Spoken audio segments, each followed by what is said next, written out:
Good morning. This is Bill from Out of Europe in Naples on a, I'll call it a lovely Florida Wednesday. We had a little bit of a front blow through last night, which is a welcome change. We've had like 5 days of intensely, insanely hot weather, miserable. Now that we've had a front blow through, it's only going to be stupidly hot, not insanely hot. So we get a little bit of a reprieve. Also, instead of 40,000 insects within a 10-foot radius of you hovering around, there's probably only about 19,000. So it is a big difference. Another plus, I have no birds around, none to annoy me, none to get after me. The roosters have been silent for a long time. I haven't heard them in weeks, which is fantastic. I sure hope nothing has befallen them. And otherwise, everything is pretty chipper because I do have another Cadillac. This is a 2013 Cadillac XTS. It's no secret that I'm a big fan of Cadillacs. It's a marque that I've always been in love with. My dad drove these old Luxo boats in the 60s and 70s. I was once abandoned in a South Carolina gas station in the back seat of a green, slightly crashed sedan DeVille. If things had gone a little bit different, if they hadn't turned around to come back and get me, I'd probably be pumping gas somewhere in a remote gas station with a piece of alfalfa coming out of my mouth. But anyway, they did turn around, so here I am. And this thing is neat. This is a 2013 Cadillac XTS Premium. I don't know if this car did as well as Cadillac hoped it would, which is a bit of a shame because they did build a pretty great car. I mean, if you add up the parts of this car, what it's got, the way it's set up, you come to the conclusion that it's probably just going to be another one of these boring, airboat riding. Airboat is kind of not the correct terminology, but you know what I mean. A floaty, big, sort of a Luxo barge that really doesn't give you anything other than a nice ride. Something Matlock would drive. But it's better than that. It's more than that. Cadillac, they really retooled everything, and they're trying to go from a domestic marque into sort of a global luxury competitor. And this car featured big in this. This was the first all-new car, that came out after their bankruptcy. It had been in the design works for a while. It's equipped with a lot of neat stuff that, shouldn't do as well as it does to make the car great, but it does. And, becomes sort of a sleeper car, if you will, not in terms of speed, but in terms of something you think you may not like, but you're actually going to love. It does have that Cadillac art and science, they call it. Everyone's got, these companies have their frilly, puffy little departments where really probably arrogant designers come up with all kinds of stupid phraseology for the stuff they're going to make. And Cadillac's version of that is art and science. If you remember, BMW had flame surfacing. But anyway, even if I think all those people should be shot or at least put in a camp somewhere and taught how to suffer, I will say that it worked out pretty well for Cadillac. The CTS came out with all these crazy angles and shapes and conflicting things. This car does have that, but to a lesser extent. It's a little bit more muted. It does have all the sharp creases, but they're toned down a bit and maybe a little bit more approachable to the eyes. It's stubby in the front and the back, which is interesting. It has an intensely hooked C-pillar there with a really slowly descending back window. I mean, it's hard to believe how far back that gets. It almost becomes a sort of a sport brake, if you will. There's very little bumper in front of the front wheels, which is quite neat. It does have those big angular headlights with the ropey LED stuff. Good-looking Cadillac grille with the compartments in it. Of course, the wreaths and crests facing you. I think it's a very handsome car. And at this premium trim level, it works really well because it's got some nice equipment, including that big sunroof up top, which I quite like. Big chunky rear view mirrors.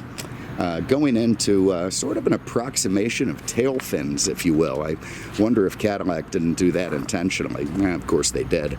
Like the big twice pipes at the bottom, rectangular. You see the parking sensors in the bumper. It's got this chevron-shaped third brake light slash spoiler that works nice. And all in all, just a very handsome car. You see the big high belt line, really low greenhouse, not quite CLS Mercedes style, but low.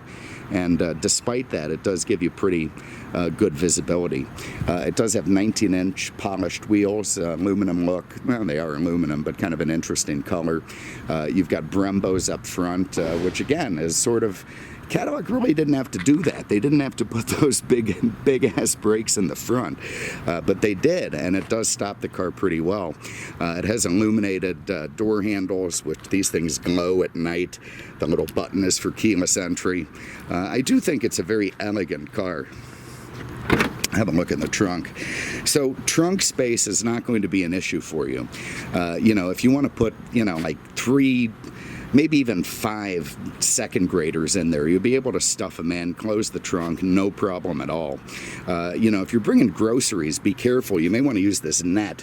Otherwise, you're going to have to get in the damn thing and roll all the way forward just to retrieve something that might have run to the front through braking. So this thing does have a big trunk. Probably befitting Cadillac's idea that a lot of these would be used in the livery service. As you know, the town car went the way of the Dodo, so did the DTS. So for livery guys out there, there weren't a lot of choices, and this thing was one of them, and it would work for that. Have a look under the hood. Now, it's, you know, they call this a full-sized car, but truly, it's really just kind of on the largest end of mid-size. It's like a short 7 Series BMW, a little bit longer than a Mercedes E-Class, but you know, still pretty similar proportions and very similar engine. This is a 3.6 liter direct injection VVT. That means variable valve timing. You know, nice, modern, proper engine. Puts out about 304 horsepower. Very, very adequate for the car, but maybe are you yearning for a little bit more? Maybe. I suppose you could always opt for the CTS-V, but it's enough. You know, it gets the car down the road, and it does just fine. It's mated to a 6-speed hydromatic automatic, shifts very well. Some guys might want the 8-speed like you'd find in the Lexus or some other cars. Would have even improved the gas mileage a bit, but I'm not a big fan of these 8 or 9-speed transmission. I mean, the thing never knows what friggin' gear it's in. It's just all over the place. I think the 6-speed's great, works good in this car, and intuitively knows what gear you want to be in. So everything nice under there.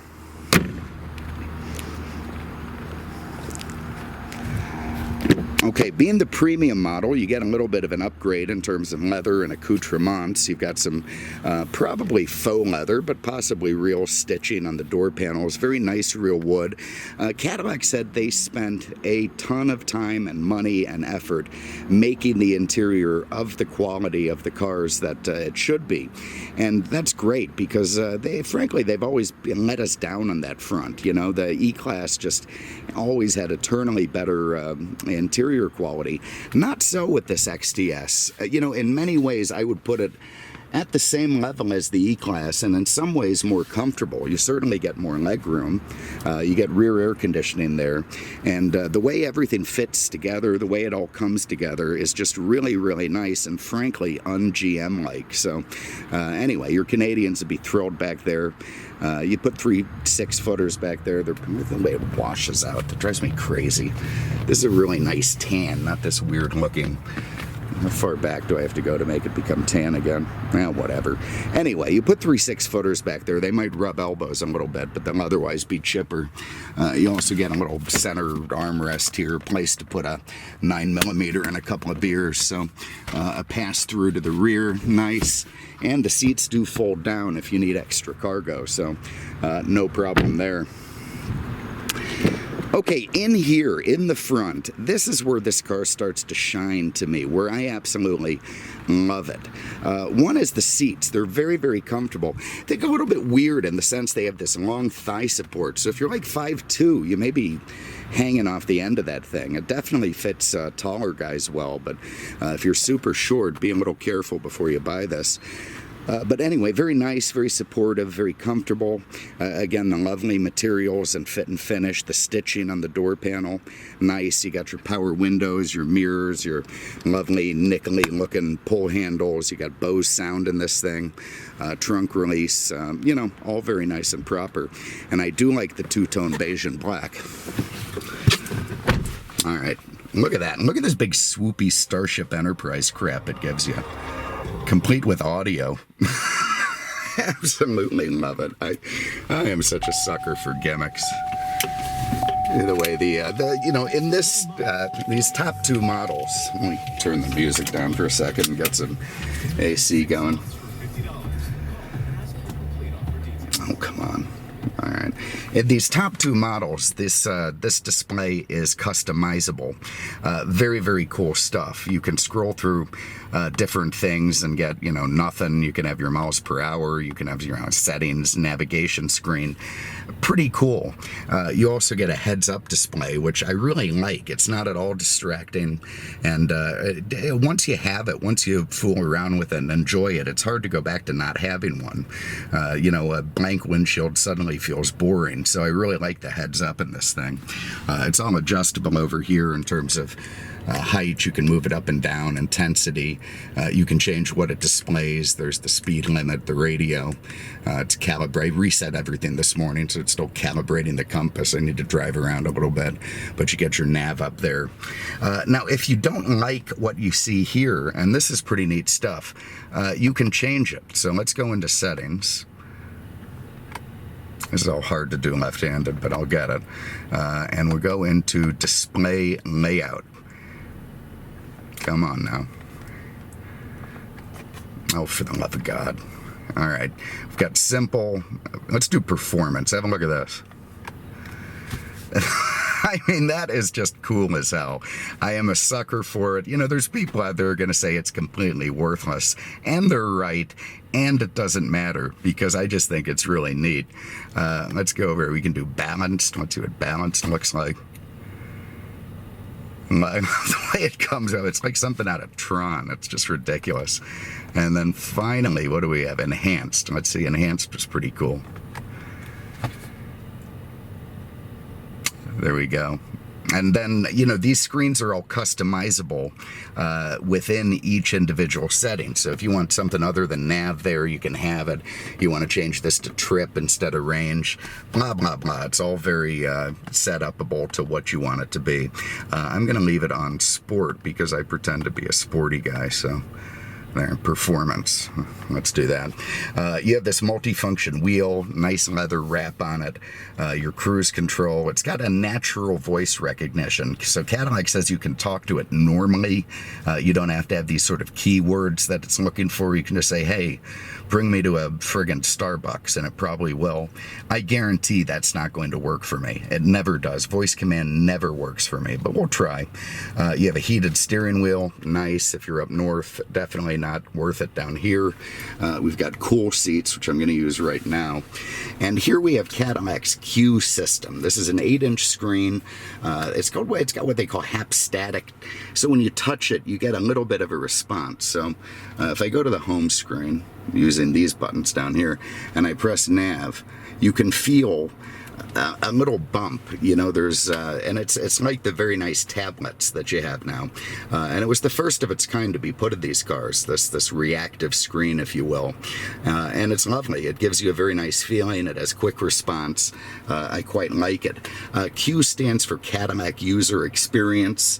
You see the way all the buttons fade after a second, and then when you get your hand near them, they come back. Very clever. You don't have this big busy screen when you're just driving around. It sort of fades to the thing that you want to be on instead of having all this other stuff. What else can I tell you about it? Go back to home here. And it's all customizable. It has little buttons that you can make, I think 5 of them somewhere, where you can change them to be whatever, Starbucks. You press, oh Lord, people calling in. Anyway, so very, very neat stuff. You can go into stuff like weather. I like that. Here we're going to find out that it's going to be hot. 79 and clear. Yeah, it's about 84. I think this one's 91 degrees, mostly sunny at 1 a.m., so that's not really working well. 85 and sunny at 10 p.m. I don't know where it's getting its information, but okay, it needs to update that. Anyway, it's just neat shit, and usually I don't like, too much technology in the dash, but Cadillac has done it in such a way that I enjoy it, which is cool. Of course, does have a camera, all very nice. You get direct access buttons for most of the climate features and some of the radio stuff there. If I touch here, it has a little compartment that'll pop up. Fantastic place to put a bag of drugs or a little 380. You want to hide it from the cops. There's also a USB thing in there. Press that, down it goes. Another little compartment here. One of those not an ashtrays. You got some cup holders. They feel a little bit cheap, but I'm sure they keep working. Nice stitched center console.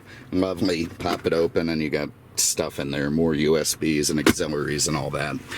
You got soft touch for the glove box, which I've always hated. I think that's ridiculous. Just seems like something that's going to break, but it's working and it's kind of elegant.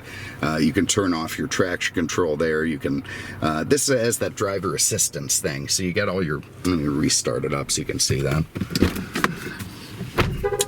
Yeah, of course it's beeping at me, so I fire it up and we should get a little self-test, and yeah, there it is. So you got your blind spot. You've also got collision alert up here, which where the hell is that? Let me show you that thing, because that's kind of neat too. You can adjust that to your liking.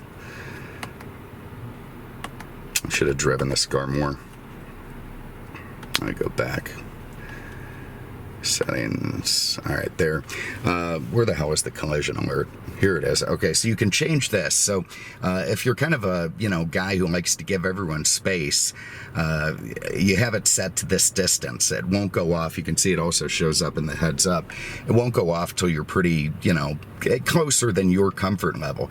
If you're an aggressive SOB, you put it back down to either off or 1 bar, and then you can ride someone's rump without the thing, coming after you. It also has lane stuff, so if you're drifting left or right, it'll vibrate the seat a little bit, and yeah, it all works really, really well. I really enjoyed driving this car.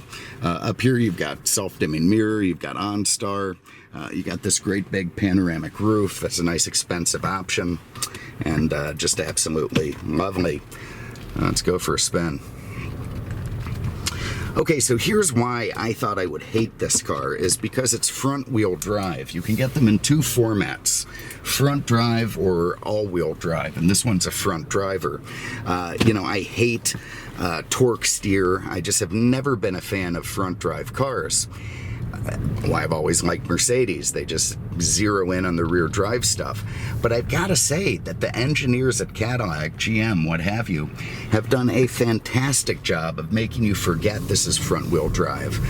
It's got that magnetic suspension, which is brilliant, absolutely brilliant in the way that it reacts to the road. It has some high perf or high whatever, some kind of things up front that really negate torque steer. Jesus, this is all very tight. And it just does a terrific job of emulating a rear drive car. It also has a lovely cushy ride. Let's see this 3.6. Again, it's adequate, but it's not what I would call a rocket ship. It just moves the car along adequately. Really not worth hammering it or anything, even if it has little paddle shifters back there. Who the hell cares in this thing? But anyway, the ride is just fantastic. It's firm when you need it to be. You can put it in a sport mode. There you see a little green car popped up in the heads up. That's our lane assist. And then when you're just, floating on your way to the country club, it's nice and soft. And so I tell you what, man, the suspension in this car, to me, is an improvement over the E-Class. If, I were looking at those 2 cars, I'd have to consider this one. Obviously, I think the E-Class will age better. Cadillacs have a way of becoming, I don't know, you see like single moms driving them to the grocery store with 1 temporary spare after a few years, but hopefully that's going to change with, the new Cadillac. But that said, just when we're talking about newish, used cars, something to drive, you would have to pay attention to this car. It's just that nice. It's also bigger than the E-Class, which is nice for the size. But anyway, there it is. I like Cadillacs. I'm biased towards them. That's why I'm not brutalizing this thing. And I wonder, find a video from someone who doesn't like Cadillacs, if they also like this car, then you know it's not just bias. 2013 Cadillac XTS Sedan. This is the premium version, great color combo, nice low miles, good options, a real sweetheart, and I love driving it.